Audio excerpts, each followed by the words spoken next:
Can I have a minute real quick to just, like, Sure.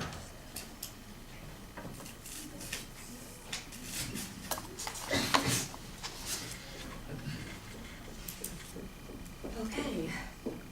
Hey everyone, so I'm basically here to refute the claim of an arguer, or should I say argument, of an argument that stated that drinking alcohol at a legal age would have a positive effect on society. The truth of the matter is, it really wouldn't, and here's the reasons why. For instance, one of the most overlooked details I found in the arguer's speech was the long-term effects of alcohol.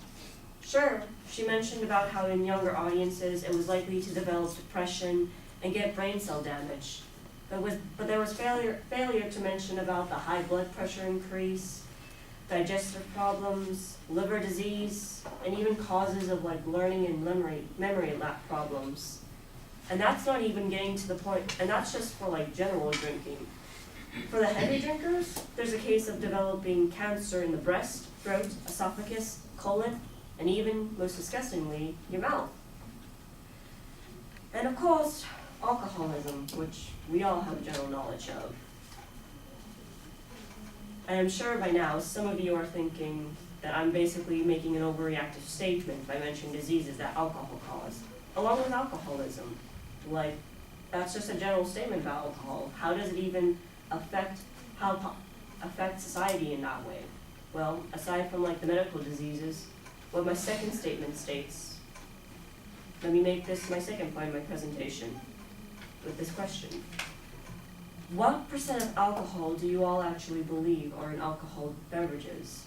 To answer that, according to statistics created by our government, in just 12 ounces of regular beer, there's only 5% of alcohol. In 5 ounces of wine, 12%.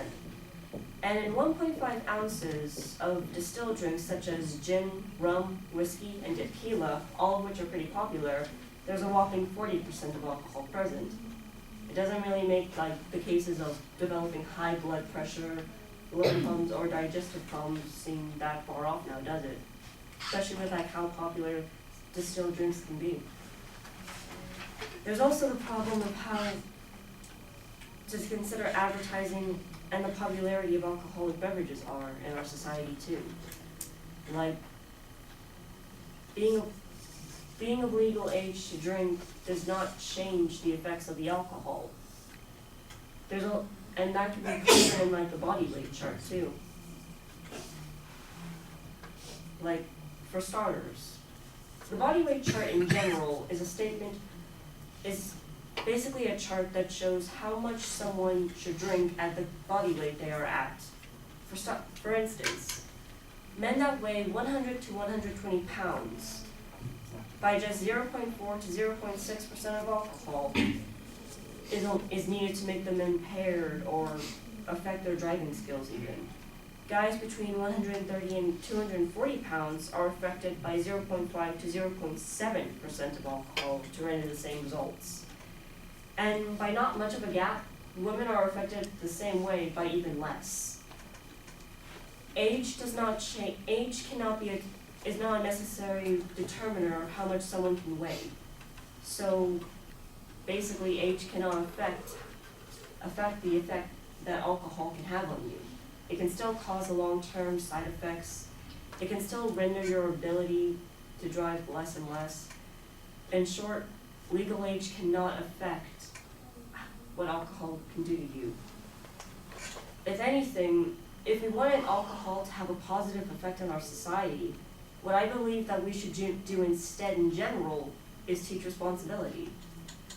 For instance, in America, we all grow up with alcohol, whether it's in our environments or from the advertisements on TV, and that can necessarily not be such a great thing to see, because in some cases, there's not a lot of good environments for people to learn how to drink. Because admittedly, the most likely places where we all learn to drink were either from our parents or from our surroundings. And while it could be easily stated that, oh, alcohol is the problem to everything, Europe shows that that's not quite the case. Because in Europe, especially in Germany, it's legal to drink at the age of 15. And yet, according to a world chart of drunk driving accidents, while America was at 32% of crashes caused by alcohol, 32%, Germany was only at 9% of all the drunk driving crashes in the world happen in Germany. Only 9% at the place where it's legal to drink when you're 15. So basically, to summarize and wrap up everything, legal age will not have an impact on what alcohol can do to us in society. And if we actually wanted to make a positive impact with alcohol in our society, we have to start by teaching better responsibility for it instead. That's it.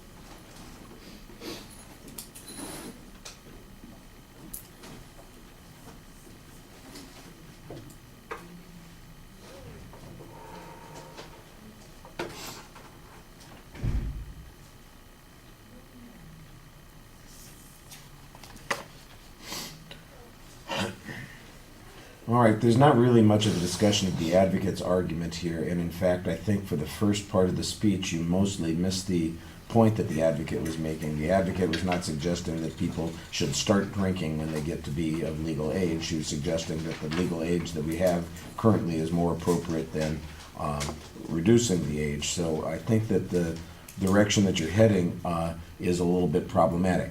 Right at the very end, when you get to the summary of your argument, there is a little bit more of an application to the advocate's actual argument, suggesting that age is not the thing that most determines the safety level at which people can drink, and that teaching responsibility might be a more appropriate strategy. I think those arguments could potentially be applicable to the advocate's original claim, but they need to be developed a little bit more.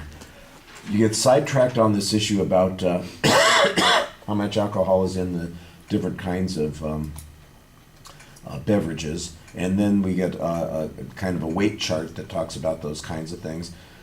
The only reason that this would be relevant is if, like you said, your kind of argument is that it's the weight that people have, I guess, that is the biggest influence on this. But none of that responds to the advocate's argument about the dangers of decision-making at different ages. And I think that that's, like I said, part of the argument that's missing here.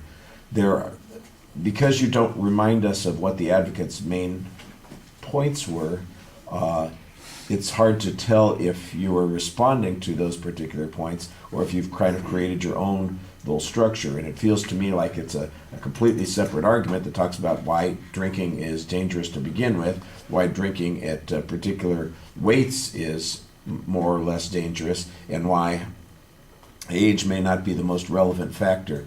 And the argument that you make about Europe, for instance, at the end, does address one of the issues that the advocate was talking about, although I'm not sure that it's necessarily going in the direction that you like, and there's some problems with the comparison that's being made here, but that's for a refutation speech to a refutation speech, not really necessary here. All right, thank you.